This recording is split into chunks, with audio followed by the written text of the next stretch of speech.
I've got a quote from you that says, Israel deserves immense praise for winning this war as carefully as they can. Would you say that to the remaining family members? No, let me finish. Would you say that to their faces of Hind Rajab's family? Oh, God, no. Mehdi, look, I defend the way Israel... Let me finish. In abstract, which is why I give specific. No, I know how people do this. Abstract. No. Specific. So let me address both. Yeah. I agree. Broadly speaking, I defend the way Israel has fought this war, acknowledging that, and let me finish this thought, that mistakes are made in every war and that there are purposeful, indefensible acts. We've got some footage. I'd love to get your response to this footage because Gaza, over the last 16 months, have a look at the screen, has suffered an apocalyptic level of destruction. This is a recent drone video from January. 70% of the buildings destroyed. Look at that imagery. That is not an anti-terror operation. That is not just targeting Hamas. That is, look at the imagery. That is something out of, I don't even know is it a Mad Max movie? It's entirety destruction. If that's not genocidal, I don't know what is. I haven't seen scenes like that in Ukraine, maybe in one town, Mariupol, but I haven't seen the entire Gaza Strip. Mehdi, by every measurement of urban warfare, Israel has gone. Please don't give me a talking point, Joe. No, I'm not. I'm looking at that. Respond to the footage. I'm responding to the footage. You don't give a damn about that. No, I do. Don't say that. I do give a damn. I do give a damn. Joe Walsh walked straight into a verbal furnace, and Mehdi Hassan didn't even bother turning the heat down. This wasn't a debate. It looked like May dismantled him piece by piece, the way a bored kid takes apart a toy just to see it fall apart. Every talking point Joe tried to lean on, every attempt to wiggle out of a question, May sliced through it until there was absolutely nothing left to hide behind. Stick around for the full breakdown, because what happens in that exchange will leave you staring at your screen wondering how Joe ever thought he could bluff his way through it. But first, drop your location in the comments. I want to see which corners of the world are tuned into this demolition in real time. Smash the like button, hit subscribe, and settle in. Chaos always appreciates good company. And just so you know before we roll this clip, even though the footage isn't brand new, it might be the clearest window into the mindset of the folks still bending over backwards to defend Israel's conduct in Gaza. If you want to watch the unedited version, head over to the Zitto channel because, trust me, seeing the full thing will make this takedown even sweeter. An outspoken opponent of Russia's invasion of Ukraine, going as far as to call it a genocide. But when it comes to Gaza, you've criticized people for calling Gaza a genocide.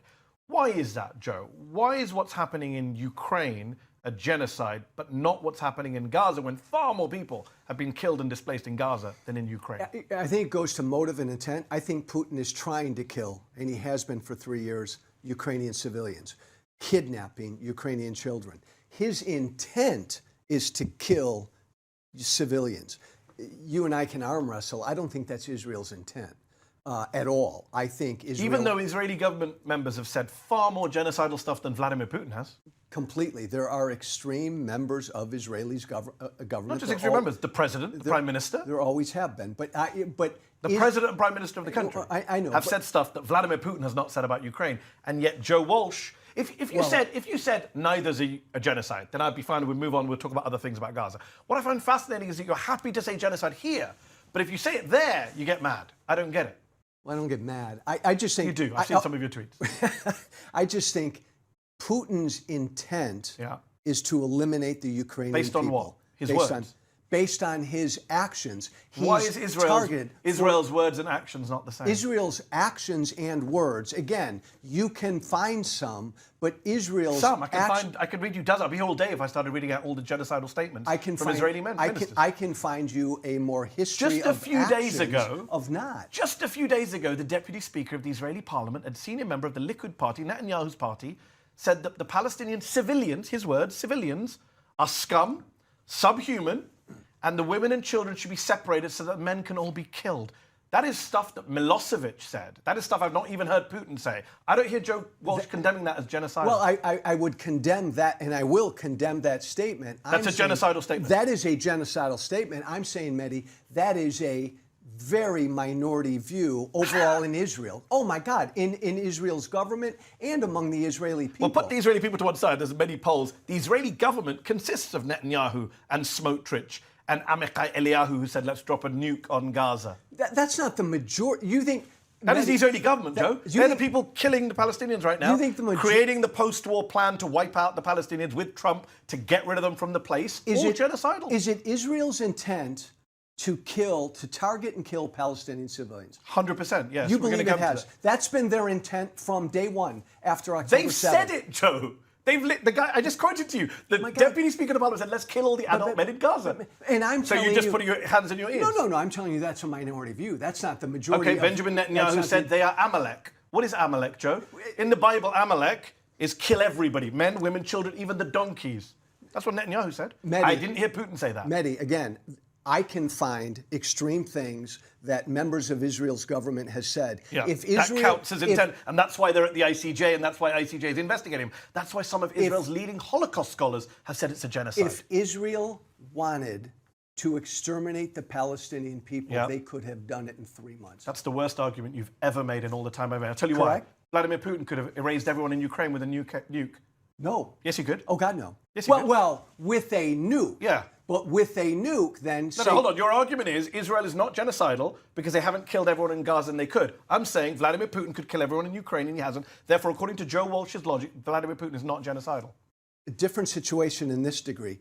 Israel is capable. From day one, they were capable. As is Putin. Well, only with nukes. Israel is fighting another sovereign nation with a full-on military, with the support of the world community. Ukraine. Okay.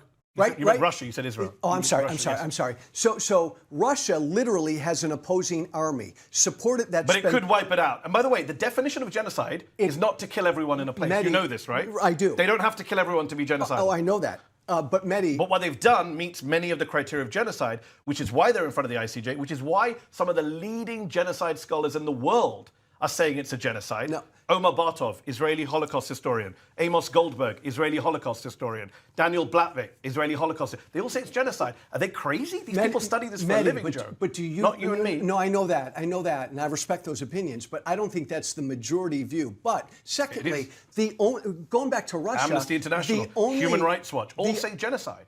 Well, again... Human rights groups...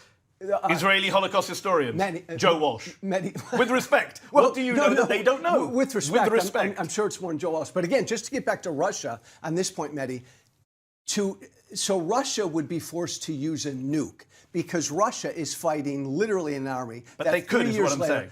People were worried about Putin using nukes. But a nuke then would mean the destruction of Russia. That's a whole different equation. Israel doesn't have to use a nuke, and they didn't from day one, to get rid of the Palestinian people. But they have made life uninhabitable. It's not hypothetical. Right now, as of right now, Gaza is uninhabitable. Donald Trump says so, the President of the United States. In fact, let me show you. I think we've got some footage. I'd love to get your response to this footage, because Gaza, over the last 16 months, have a look at the screen, has suffered an apocalyptic level of destruction. This is a recent drone video from January. 70% of the buildings destroyed. Look at that imagery. That is not an anti-terror operation. That is not just targeting Hamas. That is, look at the imagery. That is something out of, I don't even know what to, is it a Mad Max movie? It's entirety destruction. If that's not genocidal, I don't know what is. I haven't seen scenes like that in Ukraine, maybe in one town, Mariupol, but I haven't seen the entire Gaza Strip. Mehdi, by every measurement of urban warfare, Israel has gone... Please don't give me a talking point, Joe. No, I'm not. I'm looking at that. Respond to the footage. I'm responding to the footage. You don't give a damn about that. That No, bother I you. do. Don't say that. Well, I do give a damn. Engage with it. I do Please give don't a give me damn. some talking about urban warfare stats. No, it is. I know the stats. I can give you stats. I'm asking you to It respond is to that urban. footage. Agreed. And entire cities agreed. and towns wiped Gaza out. needs to be rebuilt. That's no not doubt. engaging with the footage. No, it is. What is your human reaction to seeing entire towns, cities, refugee camps wiped out? My reaction is that really sucks. That's horrible. That needs to be rebuilt. But I'm not going to lay the lion's share of the blame on Israel. The people who wiped that out. The people who chose to drop 2,000-pound bombs on civilian homes, apartments, buildings. I'm going to lay the lion's share of the blame on Hamas for starting the war on October 7th, knowing exactly what would happen, hiding for years behind their civilians, putting their civilians in harm's way. I'm not going to blame the army. It's a very strange argument that says they started a war knowing that would happen. So yeah. So hold on. So if I start a fight with a known gangster or murderer, and he kills a bunch of my family in response, it's my fault? Oh. No, seriously, the law would... It's a very strange argument. Yes. You're basically conceding that Israel was going to respond in a genocidal way.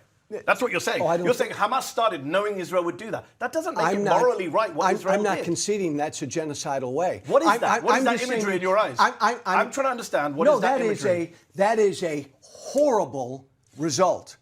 That is something we've That not is- seen in modern wars. I mean, what they've done in Gaza, other military commanders, you know this, Joe, no, I including the know. US, have said, we would never do this. But Mehdi, the that's- UK, the US. The Gaza is a very unusual setting for a war like this. Yes, I'll it is. give you this. But we're talking 50% about children. We're talking about Hamas that has a history of purposely provoking Israel, then That's hiding your claim. behind. They would say they're provoked by Israel by an unending occupation. but But I want to ask you this question about This civilians. is why I do want to ask you a question. I love being with you. No, but I want to ask you because I want to deal with actual substantive stuff. But that is substantive No, it's not. stuff. That's opinion. I want to deal with fact. Oh my God! It is opinion about who provoked who. We can get into that. I will come to that, I promise. But just dealing with this, I just want to deal with human. Because the reason I want to talk to you about the subject is because at home in the US, I see you caring about human rights, civil liberties, democracy, fascism. And then I see Israel, you're on the wrong side completely. So when I look at, for example, that destruction, I don't think you would defend that if it wasn't Israel that was doing it. Similarly, 6-year-old Hind Rajab, you always say Hamas, Hamas, Hamas. This is the great excuse for Israel committing war crimes. You have a 6-year-old girl, Hind Rajab, infamously killed in a car with her 4 cousins, her uncle and aunt, all killed by an Israeli tank that was firing at them. She makes a 911 call. Very, very tragic, horrific call. They send 2 paramedics, the Palestinians, to rescue her. The Israelis killed the paramedics as well in the ambulance. Sky News, the Washington Post have all debunked the Israeli denials that their tank wasn't in the area at the time. The UK independent investigators, Forensic Architecture, they looked at it and said that the Israelis fired 335 bullets into this car and that the tank driver had to have seen that there were children sitting in this car. How do you defend that, Joe? I don't. You do. I've got a quote from you that says, Israel deserves immense praise for winning this war as carefully as they can. Would you say that to the remaining family members of Hind? No, let me finish. Would you say that to their faces of Hind Rajab's family? Oh, God, no. Mehdi, look, I defend the way Israel... Let me finish. In abstract, which is why I give specific. No, I know how people do this. Abstract. No. Specific. So let me address both. Yeah. I agree. Broadly speaking, I defend the way Israel has fought this war, acknowledging that, and let me finish this thought, that mistakes are made in every war and that there are purposeful, indefensible acts made even by the IDF and any military. And that's an example of one. And this is... So you're agreeing then that in this war that you support, Israel has committed war crimes? I agree. Purposeful... Yes, mistakes have been made. No, not mistakes. I'm not going to... Mistake is, I shot that person, I didn't mean to shoot that person. A war crime is, I deliberately killed a civilian, which you seem to concede for a moment, and then you pulled back. No, hold on. I don't know that I'm going to call it a war crime. Why? I'm going to say, I don't know. What's killing a child with 335 bullets isn't a war crime? Give me the Then formal what is? definition of war. A violation of international humanitarian law, deliberately targeting civilians. What every human rights group... I mean, I could start reading to you from... So I could read to you from the International Criminal Court Chief Prosecutor's indictment. Yes. We know because Mehdi, he's literally charged the Prime Minister yes. you support with war crimes. Well... And crimes against humanity. I don't support that You've praised Prime him. Minister. You've praised Netanyahu. I also called for him to resign. I know, but you've also praised him. Hold on. Right. But let me get that on the record. I'm factually accurate 2 when I weeks say you've after praised him. October 7th, I said he needs to go. And then in the 18 months since, you've praised a man who was indicted. I've also been critical of him as well. Indicted for war crimes. I could care less about what the IJC said about war crimes. You sound like a Republican of old now. No, you not do. a You do. Republican. Republicans. This is what I'm saying. At home, you're like rule of law, judiciary, courts. Abroad, screw the ICJ and the ICC. Do you see how you switch from home and abroad? At home, you're Joe Walsh, the Democrat. Still the same. Abroad, you're Joe Walsh, supporter of fascism, anti-international law. Watching Joe Walsh twist himself into rhetorical knots trying to defend Israel's actions in Gaza feels like watching someone argue with their own conscience and losing. He carries himself like a man of moral clarity when discussing Russia's war in Ukraine, quick to invoke genocide, eager to position himself as the defender of justice. But once Gaza enters the frame, that conviction suddenly melts into nervous excuses and half-hearted rationalizations. The massacres become collateral damage. The bombed-out neighborhoods become mistakes. And the bodies of children turn into abstractions that he files away under tragic but complicated. He hides behind the claim that Israel doesn't intend to kill civilians, as if intent were the only ingredient of atrocity. But what does intent even mean when the result is tens of thousands of corpses, entire residential zones turned to dust, and an environment deliberately engineered to be unlivable? Every credible human rights organization from Amnesty International to the United Nations has documented not only the devastation, but the conscious decisions behind it. Statements by senior Israeli officials referring to Palestinians as human animals, calling for the erasure of Gaza, or musing about nuclear options aren't rogue remarks. They're ideological markers, setting the moral tone for military action. Walsh's attempt to call that a minority view is meaningless. When those so-called minorities occupy the halls of power and command the military, their words become state policy. And the results? Hospitals reduced to rubble, water systems bombed, journalists targeted, and entire families wiped out speak louder than any carefully phrased denial. Walsh treats those outcomes like footnotes in an otherwise noble story, when in truth, they are the story. Then there's his most absurd claim that Israel couldn't be committing genocide because, if they wanted to, they could have wiped everyone out in 3 months. That argument doesn't even pass the laugh test. By that logic, Putin isn't genocidal either, because he could have used nuclear weapons, but didn't. Genocide isn't about efficiency, it's about intent and systematic destruction, whether by killing, displacement, or rendering survival impossible. Gaza, today, declared uninhabitable by the UN, meets every one of those conditions. Yet Walsh waves it away because acknowledging it would mean admitting that the side he's defending has crossed every moral and legal red line. When he's confronted with hard evidence, or like the killing of 6-year-old Hind Rajab and her family by Israeli tank fire, he retreats into blame shifting. He insists Hamas started it, or that civilians were used as shields. It's a moral dead end, a coward's escape hatch. International law doesn't grant you the right to kill children because you dislike who governs them. There's a reason that collective punishment is a war crime, because it erases the distinction between combatant and civilian, turning an entire population into acceptable targets. Even when faced with undeniable proof, forensic reports, drone footage, independent investigations, Walsh never acknowledges what's in front of him. Instead, he hides behind phrases like urban warfare and complex situation, as though complexity somehow neutralizes guilt. It's the language of people, too, afraid to pick a side when conscience demands they do. He speaks in circles about proportionality, but never mentions the ratios. Over 30,000 Palestinians dead, nearly half of them children. There is no version of morality where that's acceptable. What makes his hypocrisy even sharper is how selective his outrage becomes. Against Russia, Walsh is thunderous and absolute. Authoritarianism must be stopped. Against Israel, he's suddenly cautious, legalistic, afraid to offend. The same man who calls out tyranny in Moscow finds nuance in war crimes when they happen under a different flag.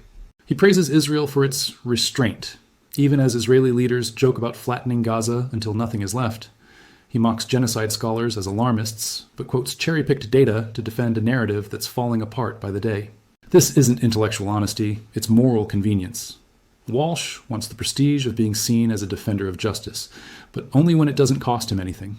He invokes democracy when it flatters him and abandons it when it demands courage. Every argument he makes about Ukraine collapses under his refusal to apply those same principles to Palestine. Because if he did, he'd have to admit the truth, that Israel's government, not Hamas, is responsible for the overwhelming majority of civilian deaths, infrastructure destruction, and humanitarian collapse. In the end, Walsh's defense of Israel is less about analysis and more about emotional self-preservation. He can't bear to see a U.S. ally painted as a perpetrator of atrocities, so he redefines the crimes until they no longer look criminal. He exchanges empathy for excuses, morality for mental gymnastics. And when pressed, he hides behind abstraction so he won't have to confront the images burned into the world's conscience. The dead children pulled from rubble, the starving families in tent camps, the cities reduced to dust. Joe Walsh doesn't stumble because he lacks information. He stumbles because he refuses to accept what that information means. His logic isn't reasoned, it's protective. He's protecting an image, not the truth. Because if he truly believed in justice, he would condemn the destruction in Gaza with the same passion he reserves for Russia. Until then, his moral compass isn't broken. It's willfully bent. And every time he opens his mouth to defend the indefensible, he proves it all over again.